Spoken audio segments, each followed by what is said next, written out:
46 میں آ کر شیعوں کی حکومت کو ختم کیا تغرل بیگ سلجوکی نے۔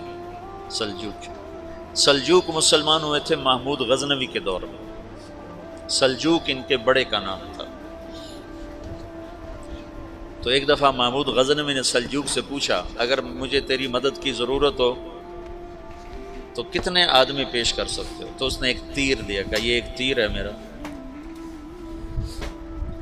کسی کو یہ تیر بھیج کر میرے علاقے میں بھیج دو تو چند گھنٹوں میں 1,00,000 تلواریں تیرا پیرا دینے کے لیے تیار ہوں، میرے پاس اتنی طاقت ہے۔ تو یہ سلجوک کی نسل میں تھا تغرل بیگ۔ اللہ تعالیٰ نے جب عرب زوال کا شکار ہو گئے اور ضعف کا شکار ہو گئے، جیسے بڑھاپے کا کوئی علاج نہیں، جب قوموں پہ زوال آتا ہے تو اس کا بھی کوئی علاج نہیں، پھر اور قوم کو جگہ ملتی ہے۔ جیسے بڑھاپا ایک فرد پہ آتا ہے، ایسے بڑھاپا قوم پہ آتا ہے۔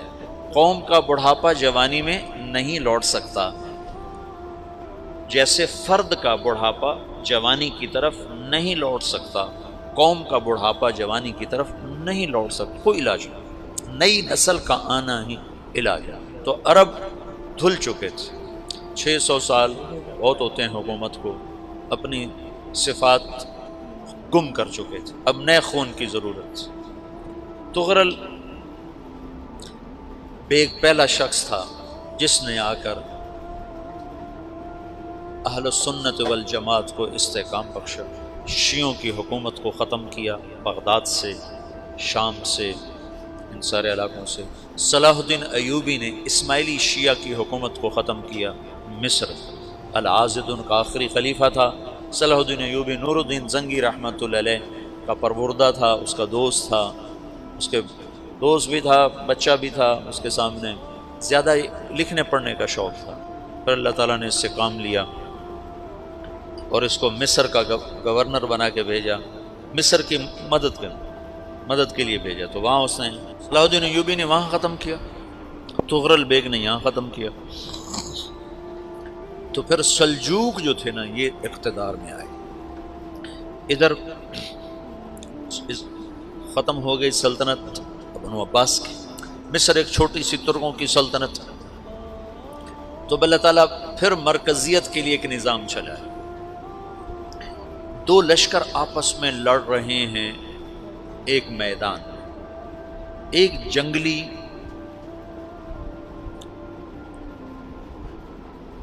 بدوؤں کا قافلہ، جنگل کے لوگ اپنے قبیلے کو لے کر، ایک جنگلی قبیلہ اپنے سردار کے ساتھ نقل مکانی کر رہا ہے ایک جگہ سے دوسری جگہ۔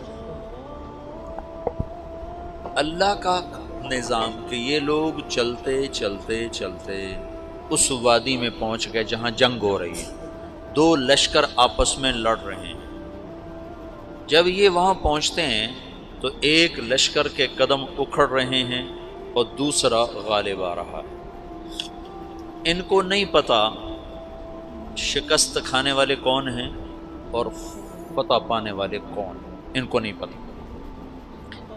اس جنگلی قبیلے کے سردار کا نام بھی تغرل ہے، تغرل۔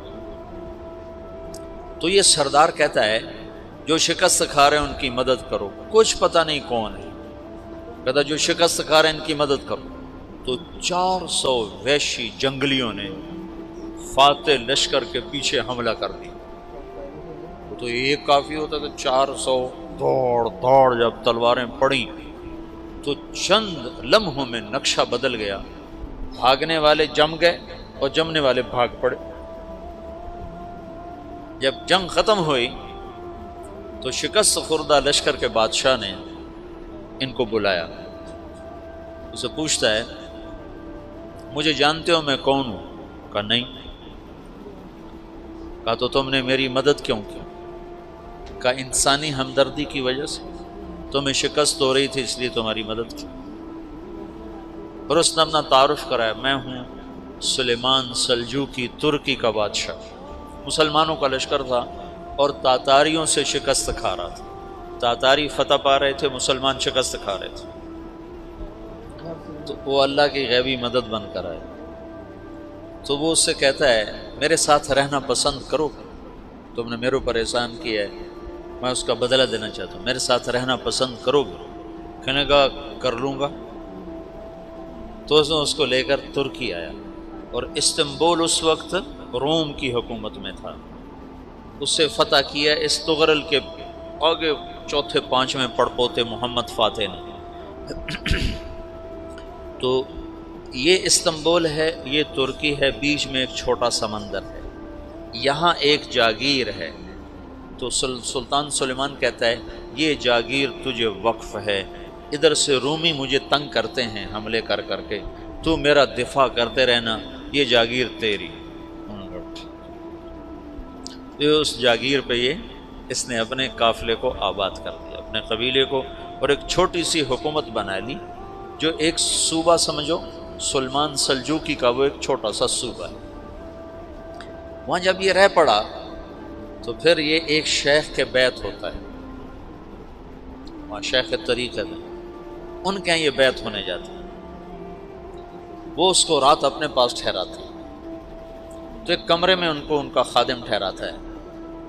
یہ جب کمرے میں جاتا ہے تو سامنے دیوار میں تاکچے پر قرآن پڑا ہوا ہے، تو یہ تغرل بیگ کہتا ہے یہ کیا ہے، یہ کیا ہے؟